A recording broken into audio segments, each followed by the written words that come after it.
À Bobo-Dioulasso, une séance de formation réunit les présidents des conseils d'administration et des directeurs généraux des établissements publics de l'État sur l'opérationnalisation de la comptabilité des matières dans l'administration.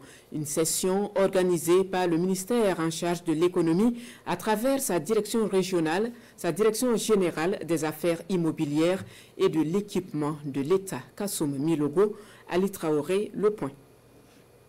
Le ministère en charge de l'économie, pour être en phase avec la vision des plus hautes autorités, a décidé depuis un certain temps de prioriser l'opérationnalisation de la comptabilité des matières dans l'administration publique. Au regard de la rareté des ressources, cette nouvelle donne devrait permettre de mieux gérer les biens afin d'accroître le développement au pays des hommes intègres.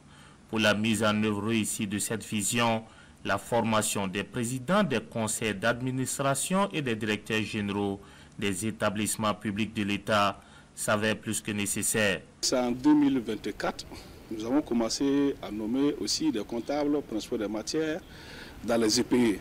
Mais il faut dire que cette attribution nouvelle-là est méconnue, où on a du mal vraiment à l'appliquer au niveau de ces EPE-là. Durant 72 heures donc, ces présidents des conseils d'administration et directeurs généraux des établissements publics de l'État seront outillés, entre autres, sur le cadre réglementaire de la comptabilité des matières, la clarification des rôles et responsabilités et l'instauration d'une plateforme d'échange d'expériences entre les acteurs. Nous allons parler également de la gestion de véhicules et parcs automobiles au niveau de ces EPE-là.